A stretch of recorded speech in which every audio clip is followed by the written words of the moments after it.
Hello guys, good evening everyone. So now let us discuss few questions belongs to electrostatics, means electric charges and fields part.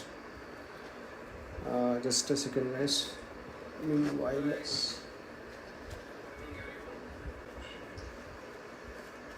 so now let us discuss few questions belongs to electrostatics, means electric charges and fields part. Just a second guys.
Hello guys,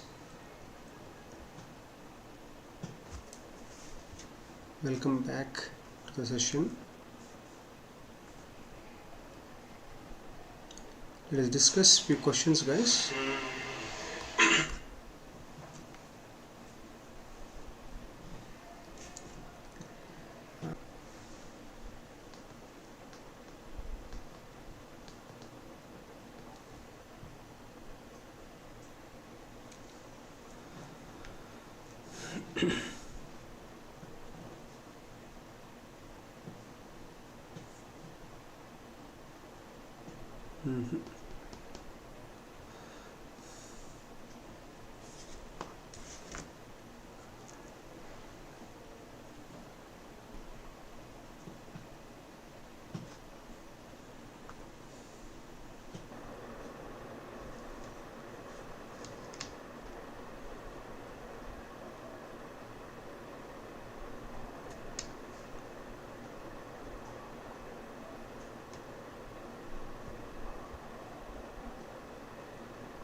Hello guys. Yeah, so let us discuss few questions from electric charges and fields. So the first question is,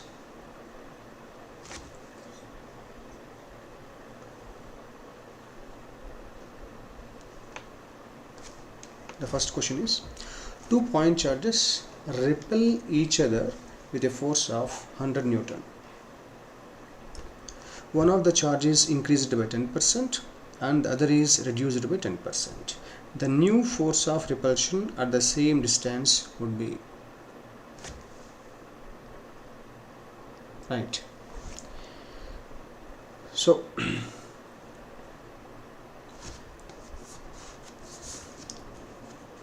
so how can you do it? So try to write down the given data and write down what you are asked to find. Then you can approach in a simplest way.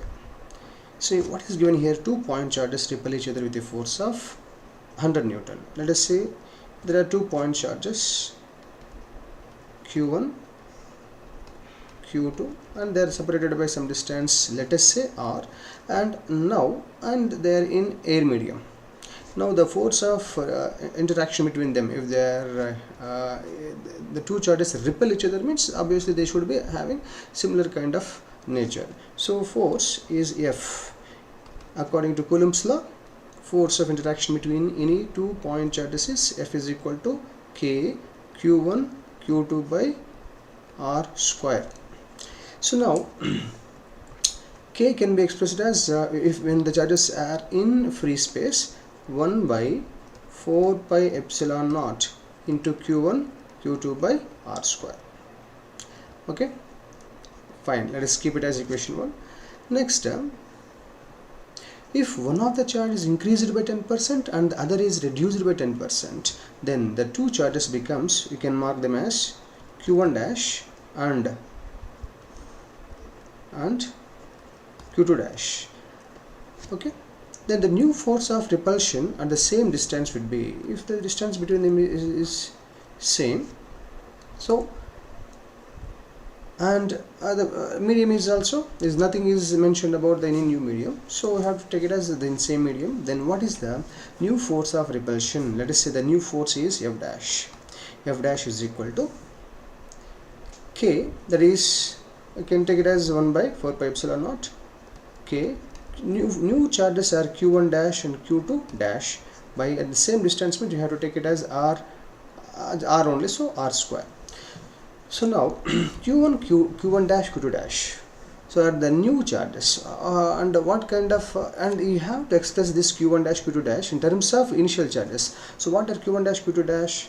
When the first charge is increased by 10%, you will get Q1 dash, and the second charge is decreased by 10%, you will get Q2 dash. So here Q1 dash is equal to initial charge Q1 plus if it is increased by 10% means 10% means by 100 of Q1. So this can be taken as like point Q1 plus point Q1, it is nothing but 1.1 Q1. Similarly, Q2 dash is it is decreased by 10% from its initial charge, that is Q2 minus 10% means again 10 by 100 Q2. It is equal to again Q2 minus 0.1 Q2, that gives you 0.9 Q2. So these you have to substitute here. Then you will get it is equal to 1 by 4 pi epsilon naught, or you can mention this as K only. K into Q1 is 1.1 Q1 and Q2 is 0.9. So write the numerical values one side, 1.1 into 0.9 into Q1 Q2 by R square. You can take this as equation 2. Right. So now what is F dash is the question. If F is 100 Newton, it is given as 100 Newton, right? Initial force is 100 Newton. That means this here you can take it as this is nothing but 100 Newton. So you can keep it aside. So here F dash is equal to, yes, here this entire thing is 100. What is this? K into Q1 Q2 by R square is 100. You can write it as 1.1 into 0.9 into 100. So what is this? K into Q1 Q2 by R square is 100 from this. So if you then what you will get, it is equal to S, it is 0.99 into 100 or 99. F dash is equal to 99 Newton. So this you have to take these values carefully, then you will get the answer very easily, right? Okay, the next one, What is the charge on 90 kg of electrons? 90 kg of electron. See here. Yeah. What is charge on 90 kg of electron? What is this? Then how to understand, how to do it? Just to make it a question. Right here, we know that charge on one electron is 1.6 into 10 power minus 19 coulomb. Then what is the meaning of 90 kg of electron? Let us say there is an object.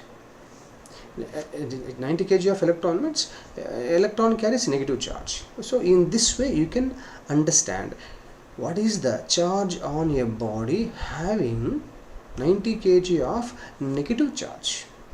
So, there is a body of mass 90 kg which is having negative charge, as electron carries negative charge. So now what you can do here is, charge of one electron is nothing but 1.6 into 10 to the power minus 19 coulomb, right?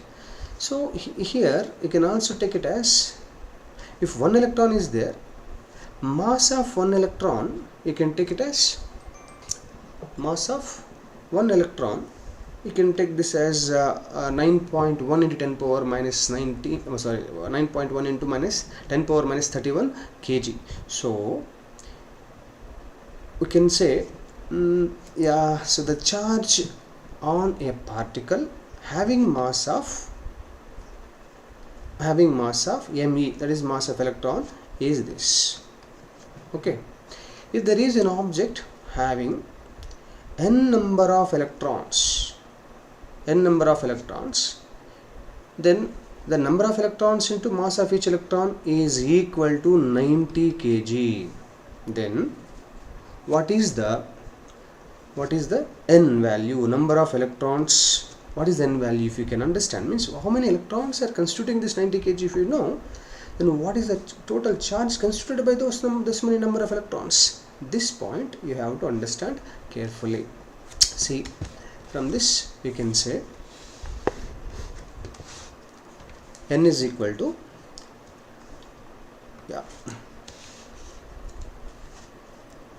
so from this what you can say, this implies n is equal to 90 kg by mass of each electron is nothing but 90 kg by mass of each electron is 9.1 into 10 to the power minus 31 kg.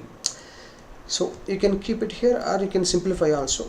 Afterwards you can simplify otherwise. If these many electrons are there, then what is the charge constituted by these many electrons? What is the charge of 90 kg of electrons? Means charge constituted by these many electrons. Q is equal to, therefore Q is equal to number of charges in 90 kg mass into charge of each electron. N is what? 90 by 9.1 into 10 to the power minus 31 into charge of each electron is 1.6 into 10 to the power minus 19 coulomb, right? 1.6 into 10 to the power minus 19 coulomb. So if you simplify this, you will get the charge carried by it. So therefore Q is equal to, you can simplify this.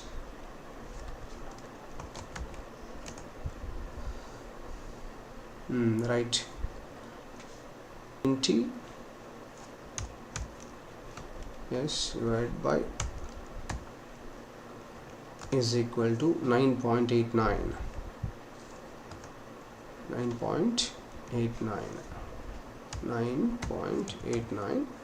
into,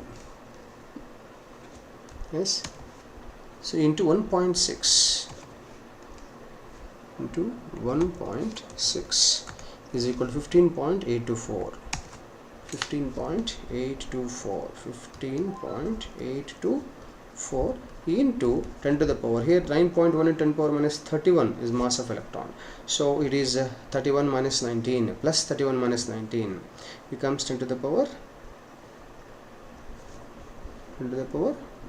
12, 10 to the power 12, yes. So this way you can cross check your answers. So here the calculation part you have to just carefully have to check.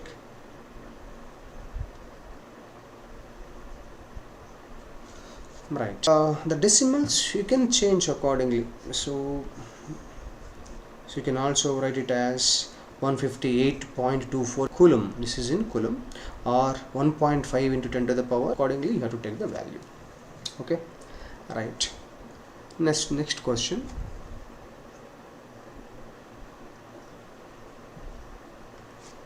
Yeah,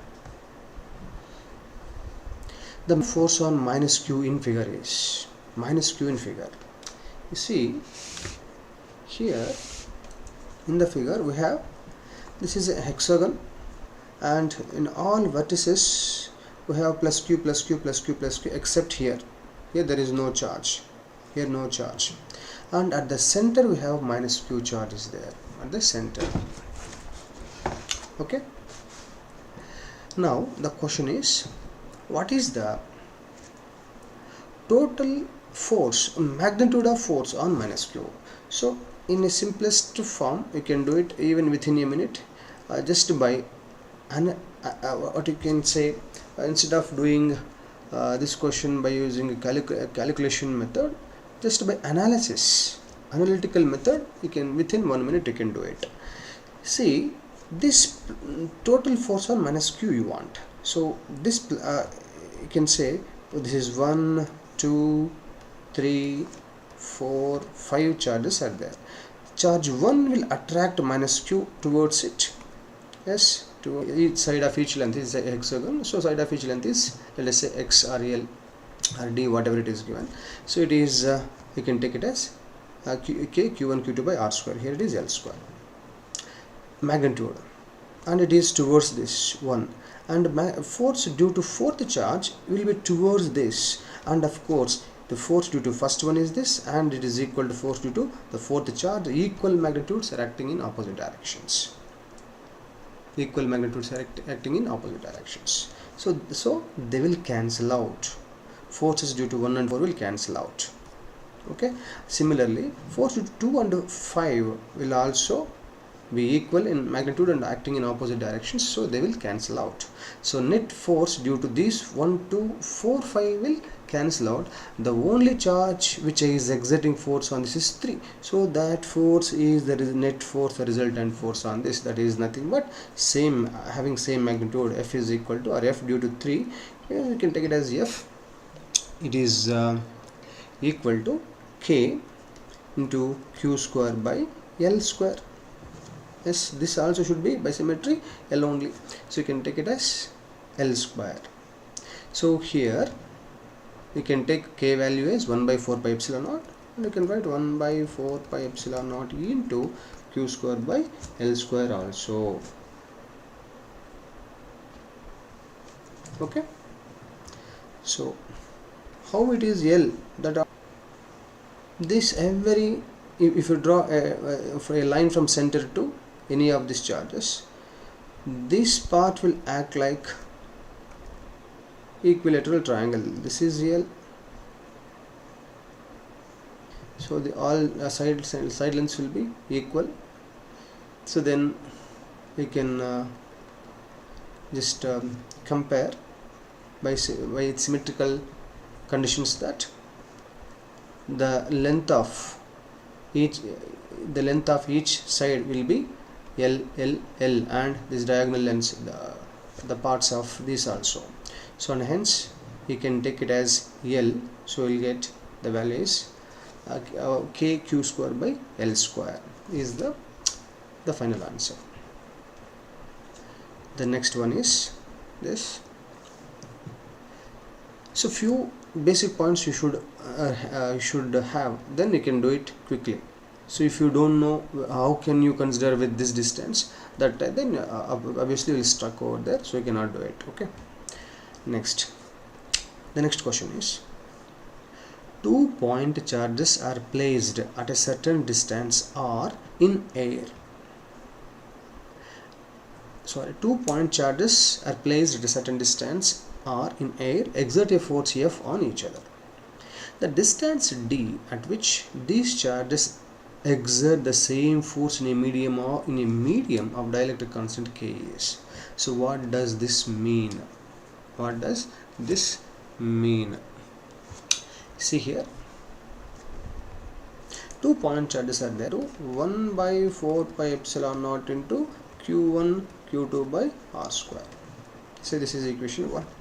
Now the distance d at which these charges exert the same force in a medium, if they are in a medium, then if this 1 by 4 pi epsilon takes the different form, so the force will changes. You can take it as f dash is equal to 1 by 4 pi, this becomes epsilon equal to k epsilon naught. K is dielectric constant of the medium, then you can write it as here itself, k epsilon naught into q1 q2 by r square. Sorry, here the distance should be, distance now is d, you have to take it as d square. So that to exert same force, f and f dash to be equal, what is the value of d in terms of r? What is the value of d? So usually you will get in terms of r only. So to understand this, as f and f dash are equal, to be equal, you can take it as f should be equal to f dash. On simplifying this, you can write it as 1 by 4 pi epsilon naught into q1 q2 by r square is equal to 1 by 4 pi k epsilon naught into q1 q2 by d square. This 1 by 4 pi epsilon naught, 1 by 4 pi epsilon naught cancel, d will remain here, and q1 q2 cancel. Here r square remains, d square here remains. So the remaining part will be 1 by r square is equal to 1 by k d square. So on simplifying this further, you'll get d square you want. So d you want, what should be the new distance for the forces to be equal? D square is equal to r square by k. Therefore d is equal to square root of this. You will get square root of r square is r by square root of k will be the answer. So this is right. Yes, try to follow step by step. We can go through.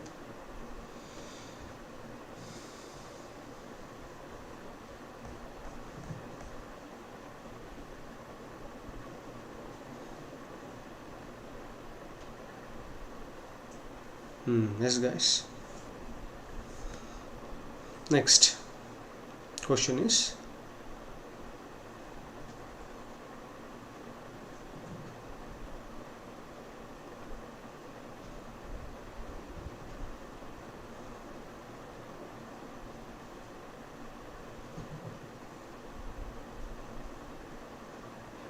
the question is, a charge capital Q is placed at the center of line joining 2 point charges plus Q each as in figure.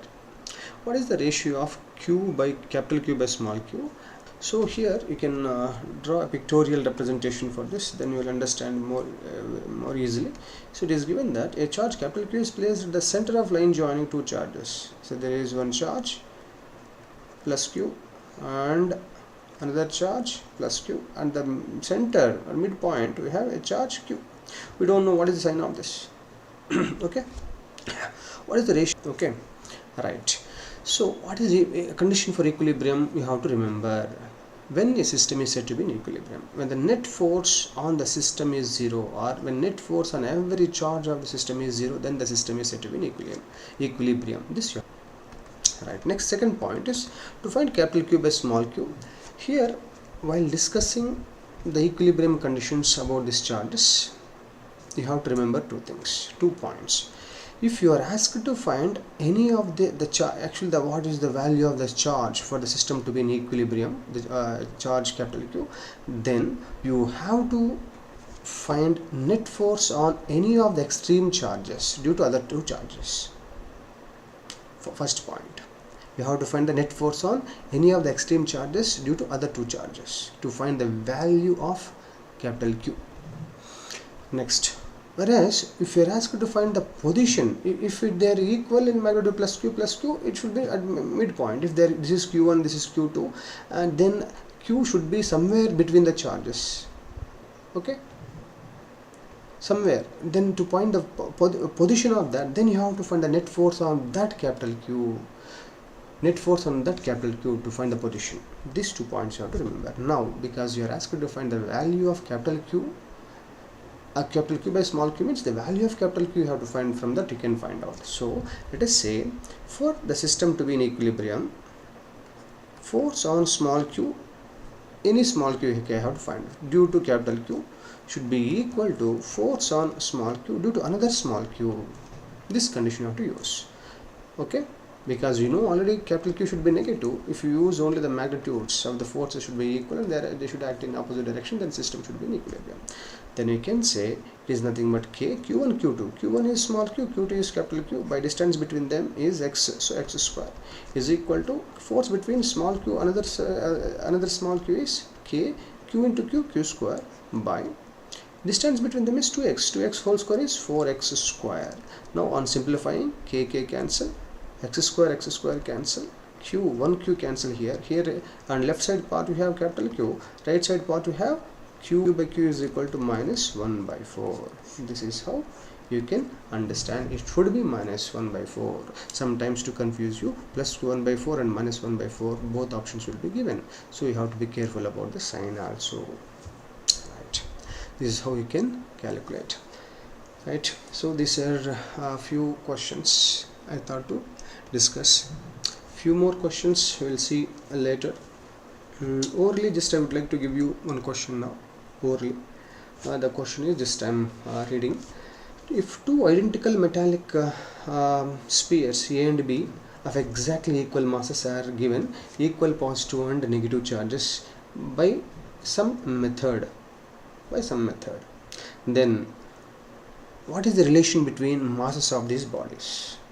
So here you have to just options will be given like a mass of first one is greater than second one, less than second one, equal to that of second one, right? And none of these kind of options may be given. Okay, what you have to understand is when the body is said to be having negative charge and when a body is said to be having positive charge. When the object gets excess electrons, then it is said to be having negative charge. If the body is having deficiency of electrons, that means if electrons are removed from it, then it is said to be having positive charge. Excess, say if two bodies are neutral, means equal number of positive and negative charges it will have. If you give one extra electron to body 2, that means extra electron will be there, that means its mass will increases. That extra mass is nothing but mass of electron. So that means if